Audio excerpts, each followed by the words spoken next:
Sí. Bueno, recuperamos el Festival Morella Negra y vamos a una de las mesas centrales del festival. Le hemos puesto el mismo nombre que la imagen que tenemos este año del festival. A los que vinieron ayer ya se lo explicamos.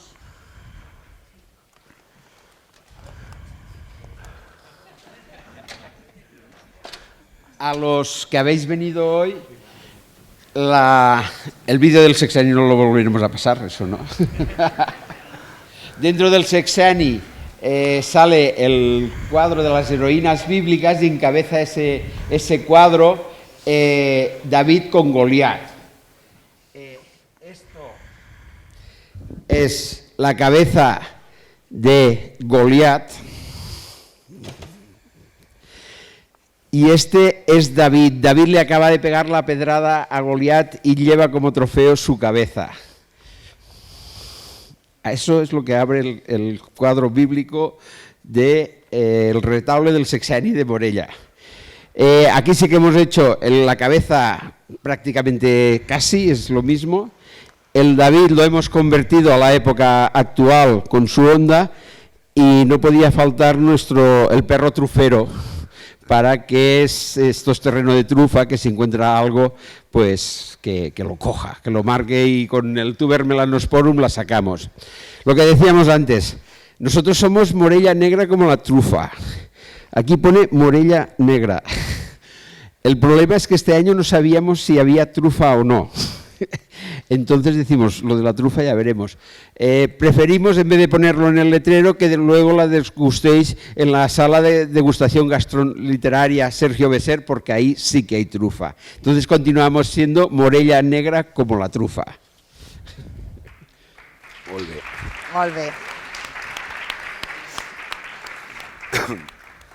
Bueno, y ahora, primero a Víctor del Árbol agradecerle una cosa. Lo ha intentado disimular, pero en la portada ha puesto la silueta de Morella. Claro, estaba yo pensando en eso. Igualita el castell, sí. No podía ser evidente, pero le agradecemos el gesto profundamente. Y después, Laura, el año pasado le hicimos una promesa. Ella dijo que quería un sombrero como este. Entonces, casi que este año tenía que tener un sombrero de comisario. Hola. La clase. Es la clase. Sí. Laura es colaboradora desde el principio de Morella Negra y se merecía el sombrero. Moltes gràcies.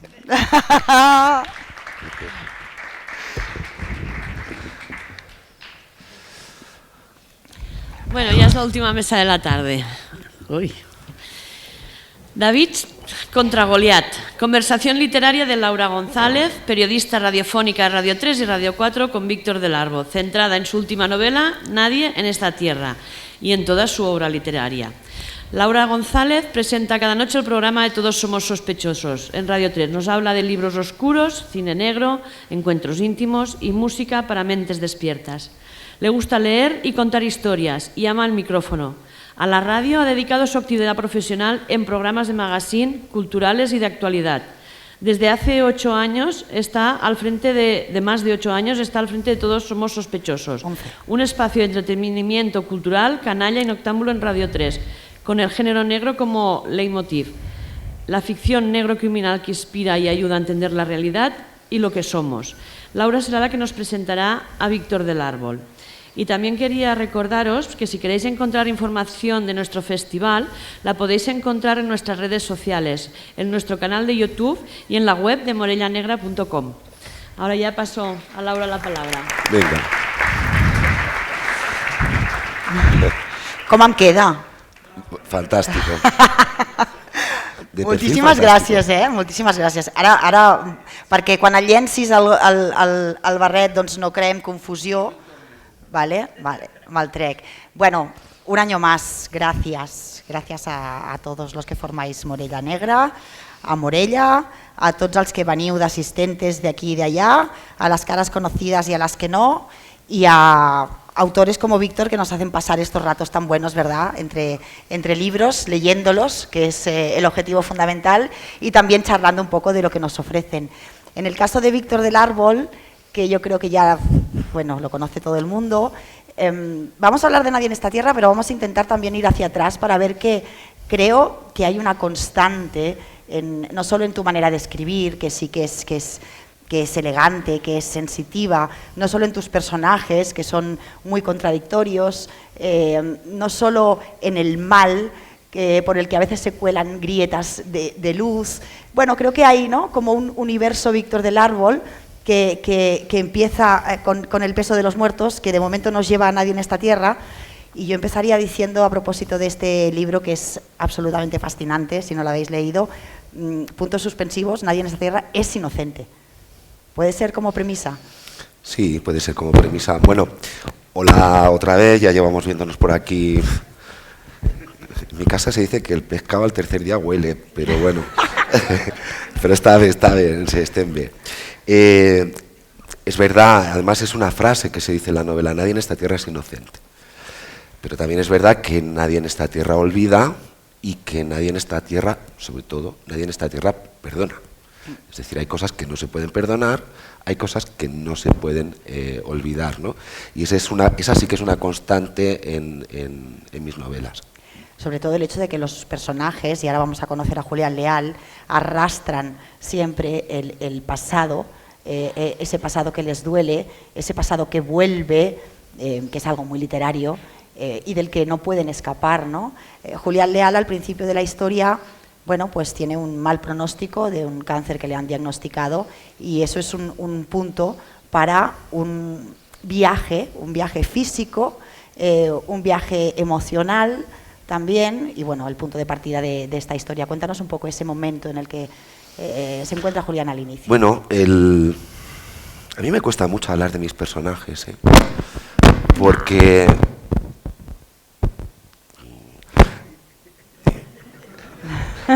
me cuesta mucho hablar de mis personajes porque es como hablar de la familia. Quiero decir, a la familia se le quiere por un pacto de sangre y porque muchas veces debemos obviar las cosas que no nos gustan. Entonces, Julián tiene cosas que me gustan mucho y tiene algunas que detesto bastante, ¿no? Entonces me cuesta hablar de él con justicia. Sí. ¿Lo quieres cambiar? Sí. Ah, vale.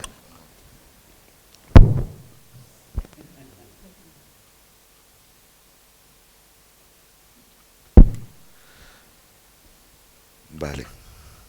¿Vale? ¿Vale? ¿Vale? ¿Sí? Perfecto. Vale, pues después de la publi, pues seguimos. Venga. Mira, yo creo que lo fundamental de... Lo que caracteriza para mí más a Julián Leal es que, o la sensación que yo tengo, que es una visión subjetiva del personaje, como tienen los padres de sus hijos, ¿no? Siempre es una visión de parte, es que es un pobre hombre, en el sentido de que tiene una tragedia, él sufre una tragedia que va más allá del cáncer, ¿no? Y es esa tragedia con la que se encuentra tantísima gente, que es que descubre demasiado tarde, que en la vida uno no es lo que hace, sino lo que siente. Y él se ha pasado toda su vida escondiendo lo que siente y haciendo cosas, ¿no? Al punto de que ha llegado a desconectarse aparentemente de algo que nunca nos debemos desconectar, que es de nuestras raíces, de nuestro pasado, de lo que fuimos, ¿no? Aunque te duela, eso tiene que estar siempre muy presente, porque eso te repite y te dice continuamente de dónde vienes y, por tanto, en qué te quieres convertir. Julián Leal ya no sabe, cuando llega este momento en el que se le detecta el cáncer, él ya no sabe quién es. De hecho, es un tío que cae bastante mal en la comisaría. Es un inspector de policía con... Joder. Venga, aquí. ¿Ya está? A ver, proyecta la voz. ¿Ya está? No, ahora peor. Ahora no se te oye. Ahora no se me oye. No. Bueno, Julián es poli. Voy tirando, ¿no? Julián es policía, Entonces, digamos que ha hecho algo que hace que lo retiren, que no se corresponde demasiado con su manera de funcionar. Julián es leal por definición, es un apellido que le encaja a la perfección, ni siquiera su amiga Virginia, su compañera, entiende por qué ha actuado como ha actuado, pero él es verdad que tiene unos principios muy firmes como Poli, y a pesar de eso, sí, digamos que ya no cree en el sistema, pero sí que cree en la justicia. Sí, esa es su tragedia, ¿no? O sea, es decir, un funcionario de policía que lleva 20 años, y no es casualidad, como inspector, bueno, como agente de policía y luego como inspector, respetando escrupulosamente las normas, denunciando casos de corrupción de sus superiores a riesgo de su propia carrera y de su propia integridad física, de repente se descuelga con un acto totalmente incomprensible, como es el intento de asesinato de un sospechoso, ¿no? De un delito. A partir de aquí surgen toda una serie de interrogantes y entramos en el tema que a mí me gusta de la novela negra, ¿no? A mí no me interesan mucho las anécdotas, sino me interesan los porqués. Y Julián Leal tiene muchos porqués. Por eso te digo que es un personaje que yo no sé, incluso al final de la novela todavía no sé si me cae bien o me cae mal. A mí sí. No sé si es una persona con la que yo me sentaría a tomarme una cerveza. Yo sí que me sentaría con el sicario. O sea, eso sí que lo tengo también. claro. Pero con Julián Leal no, en el sentido de que es un poco ese hombre que se aferra a una idea. Y a mí la gente que se aferra a las ideas me da un poco de pena y un poco de sospecha, ¿no? Porque suelen ser gente muy dogmática, suelen ser gente que ha tomado una elección en un momento de su vida y para seguir fiel a esa elección tiene que ser ciego, tiene que ser sordo y tiene que ser mudo ante ciertas situaciones, ¿no? Hasta que eso estalla, ¿no? Esa es la típica figura que en la policía llamábamos pues el quemado, ¿no? Hay un momento en el que la realidad, por mucho que tú intentes ocultarla, acaba explotando y es lo que le pasa a Julián Leal. La segunda paradoja que tiene Julián, para mí, es que comete otro de los errores típicos de las personas como él, ¿no? Y es que cuando el futuro ya no tiene, ya no hay esperanzas, porque él, desde la primera parte de la novela, sabemos que o va a acabar en la cárcel o va a acabar en el cementerio. Entonces comete el mismo error de mucha gente que no ha sabido vivir, que es volver atrás, pensando que en el pasado, en el origen, va a encontrar una paz que en realidad no existe, por una razón muy sencilla, ¿no? Nosotros no vivimos en el pasado nos habita, pero nosotros no podemos vivir en el pasado. Y volver atrás muchas veces es un error, porque el paisaje no cambia, ¿no? Decía Nicolas de Estel, que es un pintor que a mí me gusta mucho, que el paisaje solo existe en la mirada, pero las personas sí cambiamos. Y esa contradicción entre lo que nosotros queremos recordar, los amigos que dejamos atrás, lo idílico de los paisajes que nos hacían sentir libres cuando éramos críos, volver a ese punto, en ese pueblo de Galicia, donde nada ha cambiado, nada, excepto lo único que puede cambiar, las personas, y no para bien.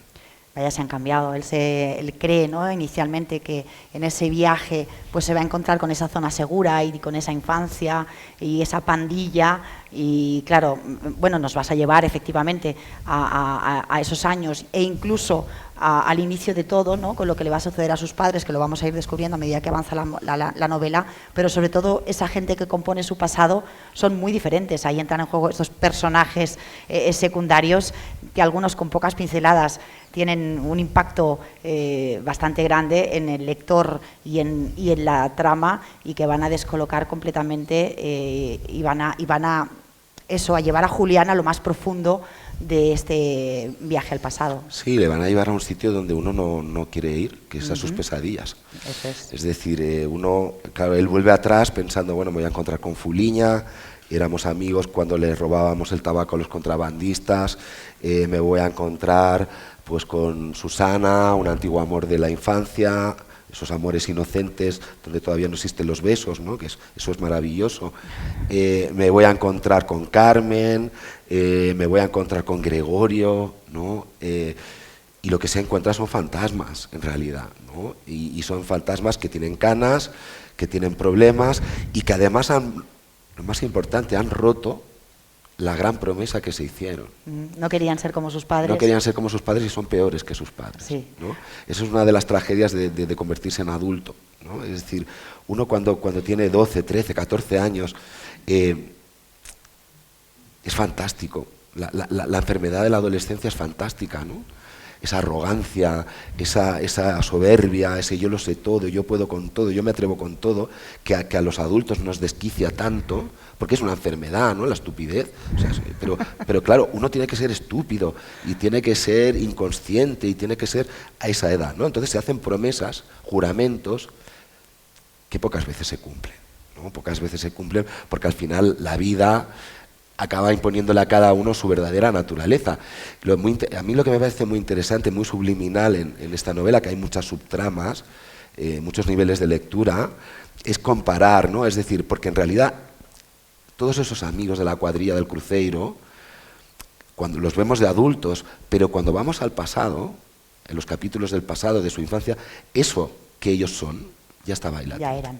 Ya estaba ahí, ya estaba latiendo. El germen. Julián era el rarito, el que no se juntaba con nadie, el que observaba, ¿no? Fuliña era el echado para adelante, ¿no? El arrogante, el que se echaba a la lancha a quitarle el tabaco a los contrabandistas, aunque luego le dieran una paliza. Gregorio era ese niño gigante ya, ¿no? Que le han dado una pedra en la cabeza y él sí que se ha quedado en ese mundo de los 14 años, aunque su cuerpo tenga 55, ¿no? Carmen, la hija del tipo que controla el pueblo a través de ese pequeño bar, el Cerso, ¿no? Ya la vemos que es un poco zorra, entendedme, en el sentido de zorra, ¿sabes? Sí, de astuta, que mala. astuta, que ya va desde muy jovencita porque se enamora de Julián y quiere quitarse de en medio a Susana y ya va ahí como tramando cosas utilizando a los demás. Eso también es muy interesante, ¿no? Esa idea de que nos acabamos convirtiendo en algo nuevo es mentira. Lo que hacemos es potenciar facetas de nosotros que ya estaban en la niñez, en la infancia. Y eso es un tema recurrente también en mis novelas, ¿no? Incluso me atrevería a decir que ellos heredan también el comportamiento de sus padres. Sí, claro.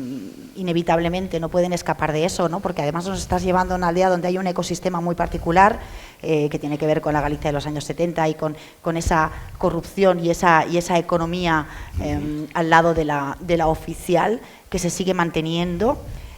También nos llevas más atrás incluso al por qué a mí me llama mucho la atención la épica de la guerra y cómo la desmontas a través del padre Claro.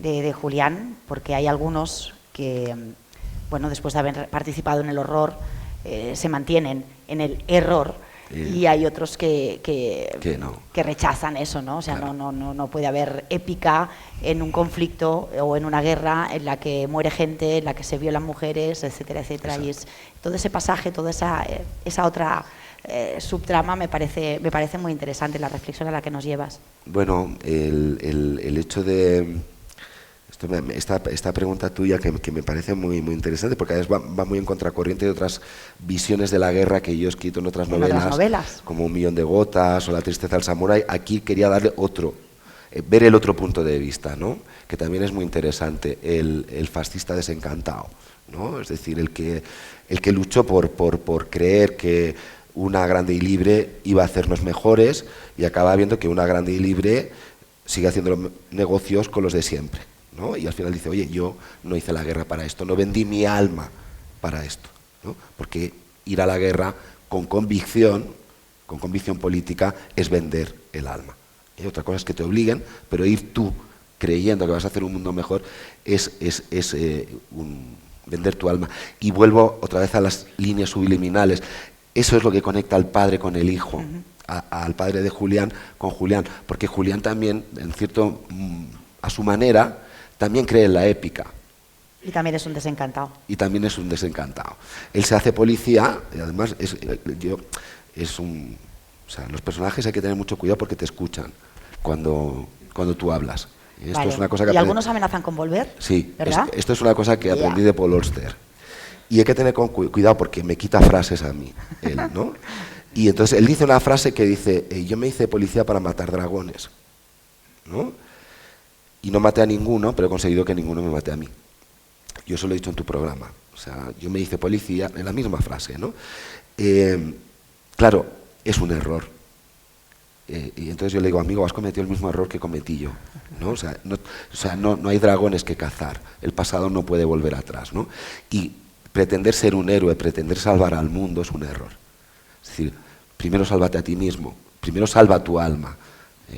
Y luego ya veremos qué hacemos con lo demás, ¿no? Esto me lleva al tema de David y Goliat, ¿no? Me voy un poco de madre, pero Ahora te traigo de vuelta. la mejor novela del mundo, la que jamás se escribirá otra igual, es el Antiguo Testamento. El Nuevo Testamento es como la segunda parte, las segundas partes, bueno, siempre flojean un poquito, ¿no? Pero el Antiguo Testamento es una pasada. Es decir, está toda la mitología de la antigüedad ahí, todos los relatos orales.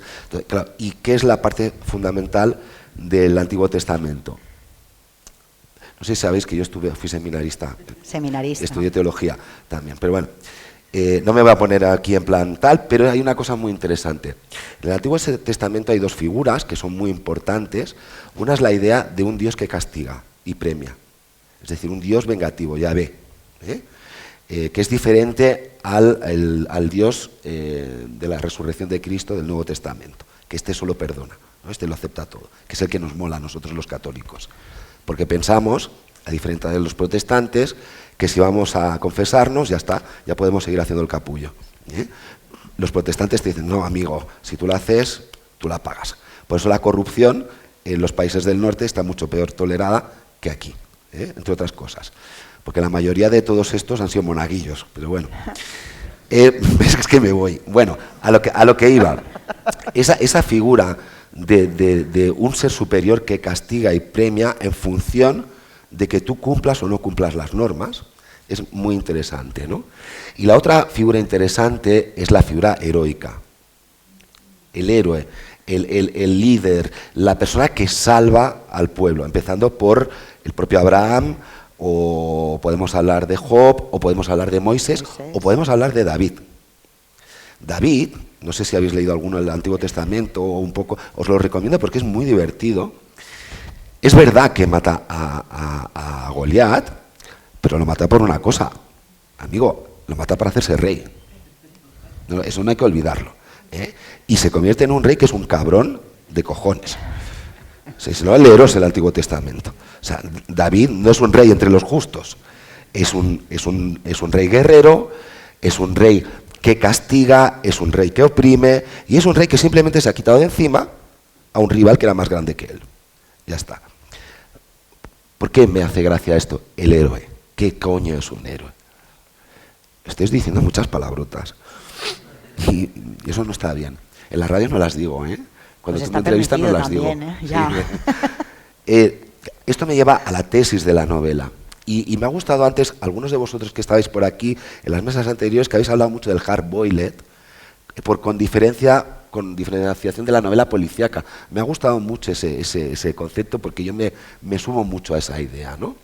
Claro, este artefacto literario, que no es ni adictivo, ni, ¿cómo se dice también? Trepidante, vertiginoso. Ni todas esas cosas, o sea, aunque, bueno, vale la pena leerlo. ¿Por qué está creado de esta manera? Porque hay una tesis detrás. Yo siempre escribo con una tesis detrás, es decir, con una pregunta que yo me hago y que para mí es una pregunta vital, que yo siempre escribo sobre lo que a mí me importa, no sobre lo que pienso que va a vender mucho o le va a gustar a la gente. Y eso, claro, a veces pone a los editores en problemas, ¿no? Entonces, a mí siempre me ha interesado la figura del héroe. ¿Qué es un héroe? ¿No? Pues yo creo que una persona en sus cabales no quiere ser un héroe. Nadie, en su sano juicio, querría ser un héroe. Aquí todos los que estamos, ¿a qué aspiramos? A una vida plena, feliz, tranquila, con mucha pasta, o con salud, con nuestra familia, es decir, una vida burguesa, o lo que entenderíamos como burguesa, en el buen sentido de la palabra, ¿no? Es decir, una vida vivida, en definitiva. Un héroe no tiene vida, porque un héroe elige sacrificar su propia vida, su familia, sus principios, para salvar a los demás. A mí esa gente me hace sospechar. Es decir, cuando yo oigo a alguien que es muy heroico y sale en defensa de tantas cosas, pienso, ¿a ti qué te falta? ¿Cuál es tu agujero? ¿Qué agujero quieres tapar? Y ahí es donde empiezo yo a investigar, ¿no? El otro día leí unas declaraciones de Natibel Preciado, que es muy amiga y la quiero muchísimo y la admiro muchísimo, y el titular me llamó mucho la atención porque decía, como yo más disfruto es desenmascarando a los mentirosos. Y pensé, amiga, ahí tienes un agujero. Ahí ha pasado algo en tu vida, alguien te ha jodido, o sea, alguien te ha mentido cuando tú eras muy crédula, cuando tú eras capaz de creer, y eso no lo perdonas. Y a partir de ahí has hecho toda y es verdad que Natibel es ha sido una periodista de investigación increíble, ¿no? El héroe, para mí, es una persona que se ve obligada por los demás o por las circunstancias a ponerse en una situación que no le corresponde o que tiene dobles intenciones, ¿no? A mí la figura de David y Goliat no me gusta. Os lo digo, no me gusta. A mí me gusta una figura de la antigüedad que creo que refleja muy bien la tesis de esta novela, que es, siempre lo he explicado esto, la batalla entre Aquiles y Héctor. La Ilíada. También hay que leer la Ilíada, ¿eh? Que ahí están, todas las novelas están ahí. Todas las novelas están en Gilgamesh, la Ilíada, la Biblia. ¿Cuál es la diferencia entre Héctor y Aquiles? ¿Quién es el héroe? El héroe es Aquiles. ¿Por qué? Porque Aquiles va a la guerra por la gloria. Aquiles va a la guerra porque es un semidios que está hecho para la guerra. Y él lo dice en el cuarto canto, me parece, antes de enfrentarse a Héctor. Yo he venido aquí para que las generaciones futuras canten mi gloria. Y es el héroe de la Ilíada, de Homero. ¿Quién es Héctor? Héctor es el pringao. Es el hombre. Es el que muere en esa batalla desigual con Aquiles. ¿Pero por qué lucha Héctor? Héctor no lucha por la gloria. Héctor lucha por defender a su familia, a su hermano que es un cretino y que no sabe meterla a la bragueta, a su pueblo, a su familia, a su modo de vida. Es decir, de alguna manera Héctor es obligado por las circunstancias a ser el héroe. ¿Quién gana? Aquiles. Héctor, y además tiene una muerte humillante, le clavan un gancho, lo arrastra, Aquiles lo arrastra por el carro, luego su padre tiene que ir a rogar de rodillas que le dejen enterrarlo, que eso también es muy interesante, ¿no? Entonces yo siempre me he fijado en eso. ¿Por qué yo, desde chaval, he entendido que el héroe es un héroe de verdad cuando no tiene épica?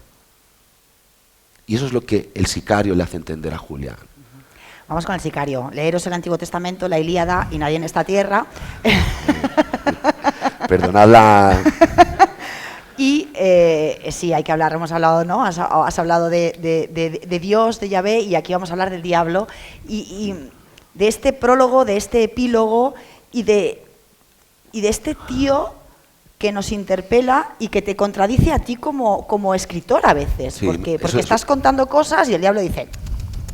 Esto no es así. Claro. Y me parece muy interesante, no sé cómo, y también muy peligroso hacer ese juego, pero te ha salido bien.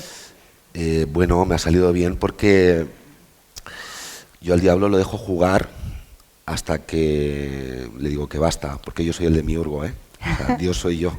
Entonces tú eres mi hijo, o sea, ¿no? Como en el poema del Paraíso Perdido de Milton, ¿no? Es decir, hay una parte del Sicario que a mí me gusta mucho, que es capaz de llevarme la contraria. Y por tanto, es capaz de llevarle la contraria a los hechos. Pero, y además hay un juego literario muy interesante. Yo antes estaba diciendo que lo que me gusta mucho de la literatura latinoamericana, pues lo digo por la chica que ha ganado, Natalia, y que me ha alegrado mucho, es porque se arriesgan. Se arriesgan no solo con las historias, sino sobre todo estructuralmente, porque nos ha contado que la próxima novela iba a ser una alucinación, que iba a hablar, y he pensado, joder, tía, a ver cómo te sales de esa. Pero muy bien el reto, ¿no? Entonces, por ejemplo, en la literatura clásica contemporánea nos han enseñado que hay una serie de voces narrativas que se utilizan de una manera determinada, que es o el personaje que tiene una visión traveling, es decir, que escribe y habla en primera persona, o el narrador omnisciente que hace un zoom y por tanto puede verlo todo y puede contarlo todo, ¿no? Yo creo que se pueden mezclar perfectamente y dan un juego muy interesante. Están los hechos que cuenta el narrador y está la visión subjetiva de esos hechos que tiene una persona que no es el narrador, ¿no? Entonces, claro, el sicario me gusta por varias razones. Porque no es un héroe, y lo sabe, y lo declara en la primera página. Es decir, es un tipo muy consciente de lo que él hace. Me gano la vida matando a gente. ¿Por qué? Se me da bien. Se me da bien. No soy un psicópata, no voy cortando cabezas. Aquí había mucho para los Carmen Mola también y todo esto, ¿no? Al principio de la novela, como diciendo, yo no voy metiéndole gusanos a nadie, yo simplemente me pagan una pasta, voy y me carga un tipo, ¿no? No sé quién decía, creo que era esta chica, lo del vigilante, que le decía, bueno, si hay alguien que quieres que yo te lo quite, bueno, pues yo que estaba en México y tal, pero el personaje es mexicano, esto es una forma de vivir. Y él desde los 13 años vive así, por tanto para él ese es su mundo. Pero ¿qué pasa? Que en su mundo hay una ética y hay una moral, que es la suya. Y que básicamente te viene a decir, me la bufa, voy a decir otra cosa, me la bufa si vosotros lo entendéis o no, si estáis de acuerdo o no. Vosotros vivís en un mundo con unas reglas y creéis que ese mundo es el que impera, pero es mentira. El mundo que impera es el de mis reglas. Os han enseñado a ser ovejas, haciéndoos creer que cuando venga el lobo, vendrá el pastor. Y el pastor no va a venir. Y el lobo ya está aquí, y soy yo. Así que agarraros, ¿no? Es decir, es un tío que te desnuda toda esa visión de seguridad que nosotros tenemos en el sistema. En el argot policial existe un término muy interesante que es la sensación, la percepción de seguridad.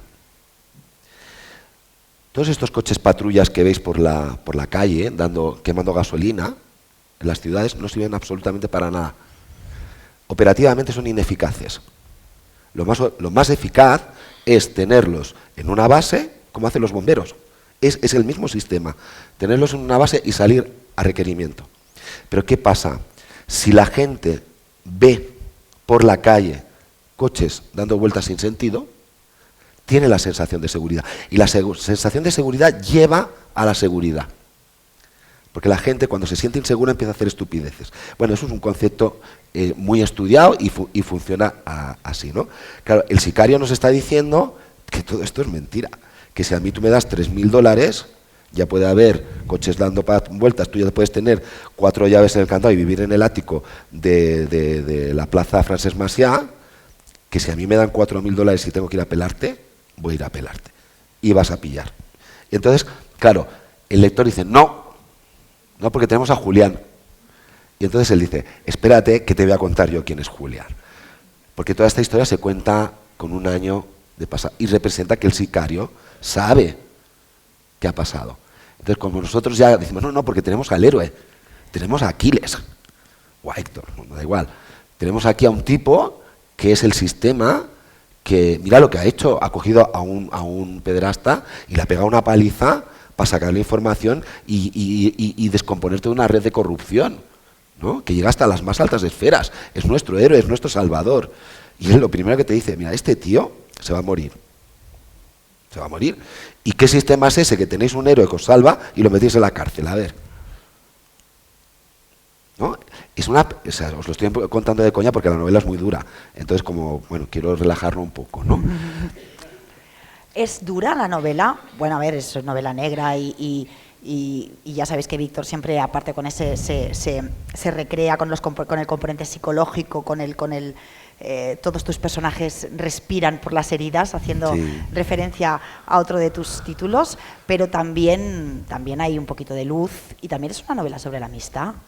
Creo que esta tiene más luz que otras novelas mías. Eso significa que me estoy haciendo blando o viejo. Es otra manera de decir viejo.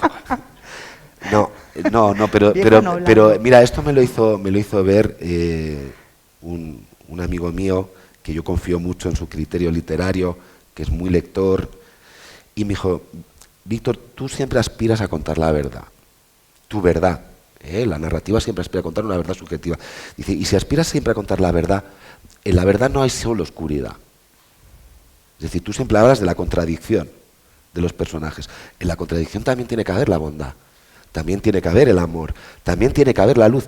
Y es curioso que lo que me ha pasado con esta novela, claro, yo vengo de escribir El hijo del padre, que es una novela que tenéis que leer, si no la habéis leído, pero que, o sea, la luz ahí, o sea, la tienes que ver por una mirilla.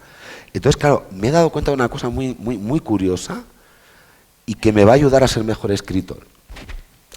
La luz. Trabaja la luz, porque yo me siento muy cómodo en la oscuridad de los personajes. Me siento muy cómodo con la melancolía, me siento muy cómodo con la traición, me siento muy cómodo con el miedo, con la culpa, el remordimiento, el recuerdo, las infancias robadas. O sea, ahí es mi universo, porque yo me he criado en eso, y entonces es algo que para mí es familiar. Y además he construido sobre eso una literatura, ¿no? Una voz narrativa, tú hablabas antes de un universo. Y una de las cosas que más orgulloso me siento después de estos años es que el universo de Víctor del Árbol, te gustará o no, pero es el universo de Víctor del Árbol. No hay otro. Y es porque es el mío, ¿no? Entonces, de repente, con esta novela he dicho, oye, aquí hay un campo a mejorar como escritor, incluso te diría que a mejorar como persona, es decir, a explorar otros sentimientos. ¿Por qué el amor no puede triunfar? No, porque yo me he casado 4 veces, digo, ¿qué coño va a triunfar el amor? Bueno, pero pues eso es que triunfen muchas veces. Pero claro, pero la narrativa sirve es que la narrativa sirve para corregir la realidad también. Alguien decía en una mesa, que una frase que me ha gustado mucho, tengo que decir que había mucho nivel en todas las mesas, y decía, la literatura sirve para ampliar la realidad. Y eso es un concepto muy interesante, ¿no? Pero también sirve para corregirla. Es decir, también sirve para que tú la lleves hacia un territorio donde existan las posibilidades de redención, de bondad, de luz, porque si no, ¿cuál sería el sentido de la literatura negra, ¿no? Es decir, de la literatura entera, de hecho, ¿no? Si no somos capaces de transmitir un poco de esperanza honesta, sincera, sin caer en estupideces sensibileras, sino ahondar, ¿no? Entonces, creo que lo he conseguido. Tú me dijiste algo así, recuerdo cuando viniste al programa, porque incluso les pones esos momentos de luz a los personajes más oscuros, y es que si estamos en un lugar completamente cerrado, completamente oscuro, y hay una pequeña rendija, por ahí se cuela la luz. Sí, nos fijamos, ¿no?, en ella. Y nos fijamos en ella, ¿no? E incluso eso, ¿no? Los personajes más diabólicos o más deleznables tienen algún puntito, como en este caso ese sicario con el que yo también me iría de copas, sin dudarlo. Claro, es mucho más interesante. Desde luego. Yo creo que, efectivamente, y tal y como comentabas, este libro es un poco mucho, todos tus libros, porque tiene estos temas sobre los que tú tratas y que también has ido citando, que tiene que ver con la complejidad del ser humano, que tiene que ver también con la revisión del pasado, ¿no? O sea, en varios de tus títulos nos llevas a esas 2-3 generaciones anteriores, nos llevas a la guerra de aquí, o nos llevas a Rusia, o nos llevas a vivir según qué conflictos que nos han marcado como sociedad, y creo que eso es una de tus constantes. Y luego tú ahora has citado la redención. Efectivamente, la vida no siempre te la ofrece, no siempre te permite curar las heridas, volver a tu pasado y sanar aquello que tus antecesores han creado, pero gracias a la literatura sí que lo consigues y es lo que ejecutas en cada uno de los libros. Yo creo mucho en el poder de la palabra, ¿eh? Y creo mucho en el poder que tenemos de imaginar historias. Desde que el ser humano es ser humano, desde que salió de la caverna de Platón, ¿no? Y dejó atrás las sombras, empezó a inventar historias. ¿Y cuál era la vocación de esas historias? Ampliar el mundo, ampliar la posibilidad, ampliar la opción, soportar la realidad. Ayer tuve antes de ayer una conversación muy interesante con una persona, un filósofo que escribe también en Destino, y hablábamos sobre el papel de la literatura, ¿no? Decían, no, la literatura y el arte y la música están bien porque te evades. Durante un tiempo te puedes evadir. Y dije, pero es que ese es el gran error. O sea, en la vida no te puedes evadir, porque cada vez que te evades de la vida es, o lo habla contigo, Pera también, ¿no? Ya, sí. Es que esto lo hablaba con Juan Carlos Ruiz, ¿sabes? La idea es que, claro, cada vez que tú te evades, estás perdiendo algo muy importante, que es tu tiempo, ¿no? La vida es un tronco y ahí hay una sierra que va sin parar, desde que nacemos, ¿no? Entonces, vale, évadete lo que te dé la gana, pero que sepas que la sierra no se va a parar, ¿eh?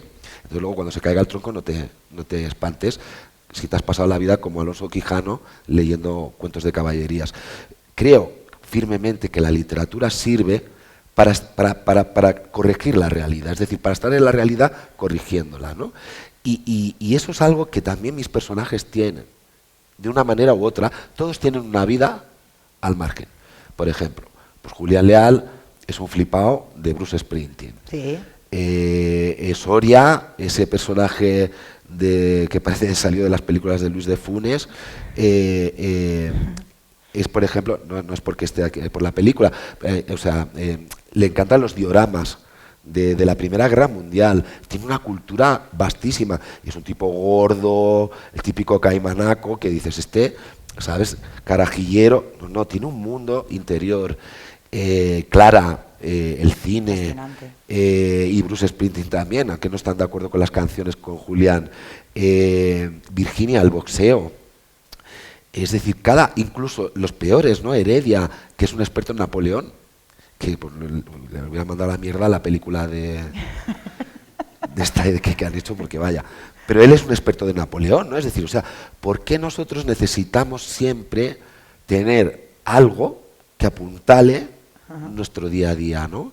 Y luego está el amor cumplido o incumplido, está el deseo físico, ¿no? Hay esa tensión que parece al principio de la novela, bueno, esto va a ser lo típico, entre Clara, la chica víctima y el héroe, y al final decimos, no, a esta le gustan los malotes, o sea, lo que le gusta es el sicario, ¿sabes? Y además el sicario, o sea, que como que es un tipo que no se permite tener relaciones más allá de las prostitutas, simplemente porque no se quiere implicar emocionalmente, las trata, o sea, con respeto y tal, pero de repente su mundo, claro, cuando una mujer como Clara te mira, como tú estás mirando ahora, dices, hostia, yo no sé si toda esta seguridad que yo tengo, y entonces empieza ahí un poco el hombre a hacerse ahí un poco, y es cuando decide salir corriendo, lo que nos demuestra que también es humano, ¿no?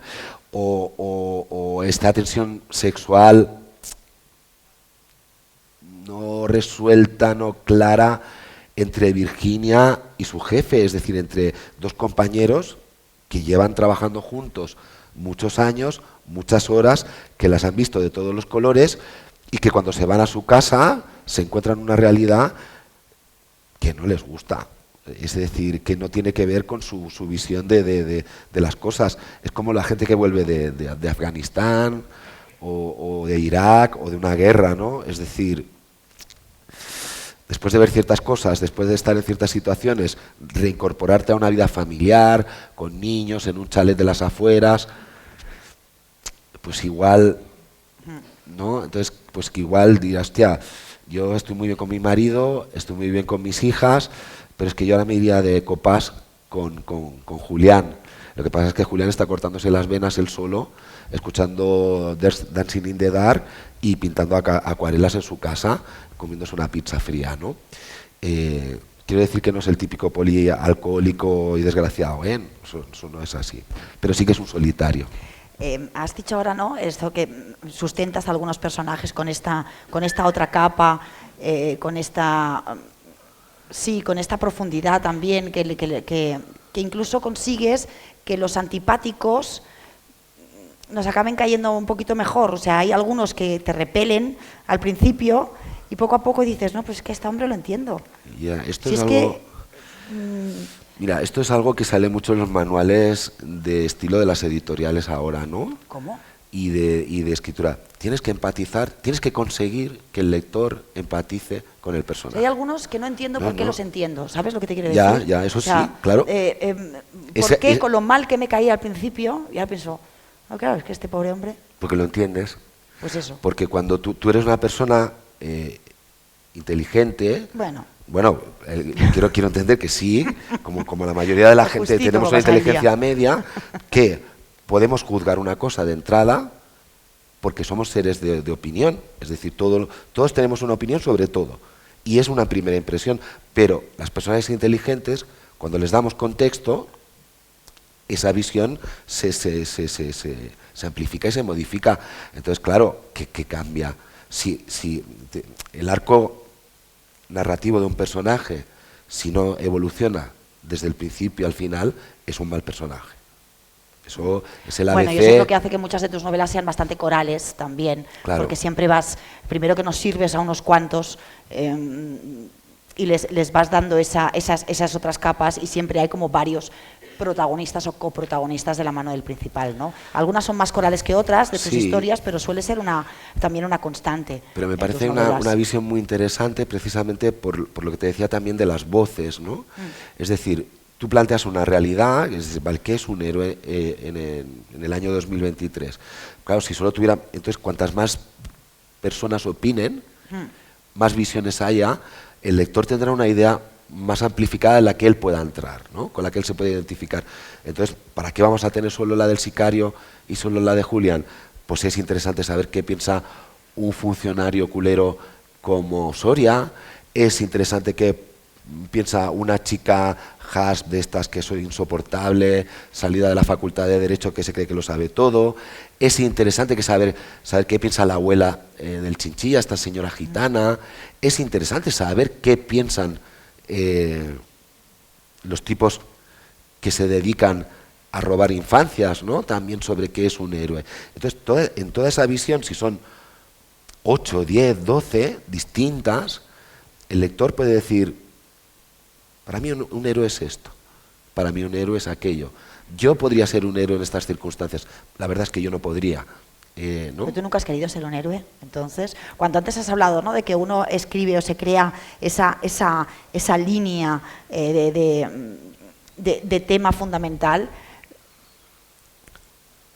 tú en el momento en que ya no eres policía, ya eres escritor, supongo que hay un cambio también en tu manera de ver la vida, el sistema, etcétera, etcétera. Pero cuando tú me contabas eso de que yo empiezo a ser policía porque quiero matar dragones, ¿había una voluntad por tu parte también de convertirse en ese héroe que todo lo puede y que va a salvar al mundo? Claro, eso es una... Y ahí quiero meter el concepto de justicia. Es una constante en las personas que nos dedicamos a algo más allá de lo cotidiano. O sea, la escritura, la pintura, la música, el periodismo, no son profesiones cotidianas, son profesiones que te ponen en situaciones de conflicto continuo, contigo mismo, con tus valores, con los valores de la sociedad, con tus valores estéticos, y esa es nuestra esencia, es nuestra manera de ser y no la podemos cambiar. No la podemos cambiar. Podemos aparcarla durante unos años, pero al final lo que somos se acabará imponiendo sobre lo que hacemos, que es lo que te decía que Julián Leal no ha sido capaz de hacer. Entonces, Yo claro que entro en la policía con 22 años, con un sentido de la justicia heroico. Coño, venía del seminario, que es otra forma de buscar justicia. O si te lo voy a cambiar, te voy a cambiar justicia por seguridad. Dame valores. Dame valores para que yo tenga un papel en el mundo. Vale, y con tu trayectoria, ¿qué tiene que ver la justicia con la ley? Al final. Nada. Nada. Y esa es una de las tesis siempre que tengo, ¿no? Una cosa es la justicia y otra cosa es la ley. Y ahí entra en juego la venganza. Claro, y ahí es que, como lo diría yo, mira, te lo voy a decir con una frase de alguna de mis novelas que ahora no recuerdo en dónde lo escribí esto. A veces para estar en el mundo hay que irse del mundo. ¿Me explico? Es decir, tú tienes que aceptar, yo tengo que aceptar como ciudadano que vivo en un mundo civilizado, entre comillas, con unas reglas que todos aceptamos, que son las reglas del derecho, que son las reglas de la democracia, que son las reglas del imperio de la ley. Y tengo que entender y aceptar y confiar en que existen unos elementos correctores que cuando esa ley no se cumple, o esas reglas no se cumplen, devuelve el equilibrio a la sociedad. Eso es la ley, eso es la civilización, eso es el contrato social, desde la Ilustración, ¿vale? Pero el sentido de justicia es otra cosa. El sentido de justicia es instintivo. Todo el mundo, desde que nace, desde que empieza a tener uso de razón, tiene noción de lo que está bien y de lo que está mal. ¿Qué es lo que está bien? Lo que está en coherencia con lo que tú eres. ¿Qué es lo que está mal? Lo que te provoca contradicción con lo que tú eres. Entonces, para unas comunidades es justo proteger a su familia por encima de la sociedad. Matando, vengándose o robando. Da igual. Para otra gente, no. Es decir, cada uno establece sus códigos de lo que es justo y de lo que no. Yo prefiero la justicia. Prefiero la justicia. ¿Por qué? Porque soy un optimista, aunque no lo parezca, soy un optimista sin remedio y pienso que llevados a la situación extrema, el ser humano siempre opta por ayudar a los demás. Siempre opta por la parte justa del equilibrio, ¿no? Siempre opta por la vida, digamos. La ley no está viva. La ley no está viva. O sea, dura lex, sed lex. Es la primera frase que te dicen en derecho romano. La ley es dura, pero es la ley. A la ley tú no le puedes pedir sentimientos. A la ley tú no le puedes pedir circunstancias. Puede haber circunstancias atenuantes o agravantes, pero el hecho es el hecho. A la ley tú no le puedes pedir que entienda y que entre en las motivaciones profundas y emocionales. A la justicia sí. Y en estas motivaciones, y volvemos a la creación de personajes y a lo que arrastran, no solo Julián, sino todos los que componen tus historias, ¿qué tiene más peso? ¿El lugar de origen? ¿El contexto socioeconómico o histórico? ¿O las personas que nos rodean? Porque son como tres... Sí, son los tres elementos. Los ¿no? tres elementos, ¿no? que van... Laura, yo creo que no podemos disociarnos, ¿no? Es decir... Pero los lugares tienen mucho peso hombre, también. Claro que los Cada tienen. vez que nos llevas, cuando nos llevas a la Costa da Morte, a un barrio periférico... Claro, además el hecho de jugar con esos tres escenarios, es decir... una pequeña aldea de la Costa da Morte, en este caso, sí. Barcelona y Guadalajara en México, claro, son tres visiones absolutamente distintas de cómo se estructura una sociedad. Entonces, claro que las personas que están allí están condicionadas por las estructuras sociales en las que han crecido. Pero, por suerte, gracias a Dios, ahora el mundo ya no es como la Edad Media, que la gente se alejaba 4 kilómetros de su pueblo. O sea, ahora la gente viaja, cambia, tiene internet.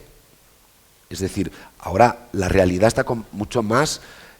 bueno, es una de las ventajas de la globalización, digamos, que en un pueblo de Galicia, por mucho que las fuerzas vivas del pueblo quieran que ese pueblo siga siendo lo que era hacía 40 años, no es posible. Porque si fuera posible, un tipo como Julián Leal no hubiera regresado a ese pueblo. La gente que vive en Guadalajara y que todavía vive en ese momento de los clanes del narcotráfico que se están disputando todo el poder de Jalisco, o sea, y que quieren que siga siendo la misma sociedad que en los años 80, cuando empieza el tráfico de cocaína hacia Estados Unidos, no lo consiguen. Porque si no, Clara, una periodista de investigación, no habría llegado allí, ¿no? Es decir, la circunstancia, o sea, el lugar nos condiciona, forma parte de nuestra raíz. Hasta el paisaje incluso, ¿no? El Uy, paisaje, cuidado, que nos queda poco. El paisaje, como te he dicho antes, ¿no? es un estado de ánimo. Sí. Si yo te cuento una escena en el acantilado del Cruzeiro donde Julián Leal piensa que de niño podía saltar y volar y ahora piensa, puedo saltar y matarme, claro, pues la niebla, tal, te está condicionando. Obvio. Pero si estoy en Guadalajara y te estoy llevando al mercado, a Taquelpaque, y estás viendo los colores, y estás viendo las furgonetas y la música y tal, eso es otro estado de caos totalmente distinto. Entonces, las atmósferas, que son muy importantes en mis novelas, también me ayudan a posicionar la manera de sentir de los personajes en función de dónde están. Julián Leal no es el mismo cuando está en Barcelona que cuando está en Galicia. Clara no es la misma cuando está en la colonia de Guadalajara, del suburbio, que cuando está en Bari, en Ostuni, al final de la novela, mirando el mar. Oye, y Víctor del Árbol, cuando está en casa, se pone a escribir en batín, tiene libreta a mano, así que eso me interesa también. Quiero decir, o sea, tú, como rutina, es que formaba parte de una batería de que quería hacerte preguntas, que no os va a dar tiempo, porque está ahí ya el sombrero del comisario. Entonces, ¿En batín? te quiero ¿Me has dicho imaginar. en batín? Sí, no lo sé por qué me lo imaginaba así. Perdón. Tía, tú me ves a mí en batín, o sea, tía. ¿Verdad? Yo me pongo la camiseta por ella negra. O sea, a ver. O sea, ¿cómo es esa rutina necesaria, ¿no? Mira, para la creación? Te lo voy a explicar muy cortito, porque tenemos vale. muy poquito tiempo y es muy Perdón. divertido. Y esto me reí mucho con un amigo también, con Félix J. Palma, hablando de esto, ¿no? Los clichés de los escritores y que somos también como muy fetichistas, ¿no? ¿Cuál es el paradigma del escritor? Para mí, la casa de Saramago en Lanzarote, ¿no? O sea, la biblioteca, no sé si alguna vez vais, entrad en la biblioteca de Saramago. Es 3 plantas, un anfiteatro, 100.000 libros, cuadros de Dalí, de no sé qué, una mesa, tal, no sé qué. Ese es el sueño, ¿no?, de todo escritor, ¿no? O sea, ahí yo voy a escribir la novela de mi vida. Yo me he pasado la mitad de mi vida intentando tener una biblioteca, no como esa, pero chula, ¿no? Y la he tenido, o sea, tengo una biblioteca muy decente, ¿no? Muy buena para las fotos, digamos. Pero, coño, resulta que me voy a escribir al bar, ¿sabes? ¿Por qué? Porque yo para escribir fumo. Bueno, yo fumo todo el tiempo. Y en mi casa no me dejan fumar. Claro. Y entonces tengo una biblioteca muy bonita para enseñársela a los amigos, cuando venís a casa. Mira, aquí tengo todo anagrama, aquí tengo todo destino, aquí tengo todo no sé qué, allí tengo los clásicos, ahí el ensayo, no sé qué. Pero es un decorado. Porque yo me voy al bar a escribir y allí me paso el tiempo. Y escribo a mano, todavía sigo escribiendo a mano, ¿no? Bien. Porque soy un fetichista, porque soy un esteta, me gusta la pluma, me gusta el sonido que hace sobre el papel en blanco, con ese papel con el granulado un poquito gordo. Eso, claro, me cuesta una pasta todo eso. Y más sitio para tener la biblioteca. Imagínate, desde que escribí El peso de los muertos hasta ahora, tengo todos los cuadernos todavía. O sea, wow. Siempre pienso, bueno, lo daré a una biblioteca de tal, a una biblioteca. ¿Dónde vas con toda esa ferralla? Tírala, ¿sabes? Es que ¿para qué lo queremos? Ya tenemos los libros, ¿no? No, mi rutina es, me levanto muy temprano, pero muy temprano, es antes de las 5 de la mañana, ¿sabes? Hago el desayuno, la meditación, lo que tenga que hacer, me voy al gimnasio y a las 7 de la mañana, el bar que hay en Travesera de Gracia, con Aribau, ya está abierto. Es el primero que abre. Es que yo vivo en un barrio pijo. Entonces allí, eso Pues del tenéis paleta algo que de se toma el carajo, no, allí hasta las 10 no hablé nada. Entonces pero aquel sí, y me tomo todas las mañanas, después de salir del gimnasio y pegar un palizón de CrossFit que lo flipas, un café con leche y 2 donuts. Todos los días, todos los días. Entonces, ¿qué hago? Saco mi cuaderno, saco el libro que esté leyendo en ese momento o lo que yo necesite y ahí me puedo pasar 3, 4 horas. Veo pasar a Sergio Vila San Juan, a veces veo pasar a Julia, a veces veo pasar a mi agente, y adeu. ¿Sabes? Porque claro, está todo ahí como muy céntrico y tal. Y eso me hace feliz, Laura, me hace feliz. Qué bien. O sea, yo me paso ahí 3 o 4 horas feliz porque siento lo que decía antes de la literatura, ¿no? Siento que estoy creando algo estando en algo, ¿sabes? Inside out, dentro y fuera. O sea, hay que irse del mundo para estar en el mundo. Estoy en el mundo, estoy en pleno centro de Barcelona, el ruido de el pesado de turno que coño no sabe ver un puto vídeo de YouTube con el no, lo tiene que poner a toda hostia para que lo veamos todos. La señora que le va pegando coscorrones al niño, el perro que se caga en medio de la calle, señora, el perro. Y al mismo tiempo estoy en Guadalajara, estoy en Galicia, estoy con Julián, estoy ahí metido y nadie me saca de ahí. Entonces eso me apasiona. Suelo escribir por la mañana hasta el mediodía y por la tarde leo. Leo mucho, ahora estoy intentando empezar a leer en inglés, estoy imparando el italiano. Molto bene. Sí, Ya está. sí. Y intento pues leer, estar un poco al día de lo que se publica. No lo hemos dicho, ya y está, eso. Jorge, pero es verdad que también en tus novelas, y ahora estoy pensando en otras, hay homenajes también a los libros y a la literatura. Sí. Eso no es sé, muy de Ruiz desde Zafón. algún nombre de algún personaje, ¿no? Ahora estoy pensando en Germinal, por ejemplo, Waldo, el librero. a Waldo, el librero, exacto. Bueno, Sí, haces... Sí, porque esto es como las matrioscas, Sí. de 1.000.000 de gotas. O sea, un libro siempre nos tiene que llevar a otros libros. Yo espero que a lo mejor ahora pues no vais a comprar este libro, pero sé que mañana vais a ir a comprar la Biblia, los que no la tengáis. Seguro, O sea, seguro. Pues ya está, ya lo hemos conseguido, ¿no? Ya Sí. está. Pues nada, lo vamos a dejar aquí porque Jorge te ha dejado ahí el sombrero, entonces eso quiere decir que ha acabado. Me hubiera gustado hablar de todos los libros, pero no. Pero yo soy muy zorro. Pero no es posible porque él nos lleva por donde quiere, al final ha ganado él. Así que nada. Bueno, Víctor, muchísimas gracias, es un placer leerte siempre, de verdad. Espero eso, que algunos personajes vuelvan próximamente. Volverán ¿verdad? este otoño. Qué bien, Sí, qué sí. bien. Y a Gracias. todos, gracias, como siempre.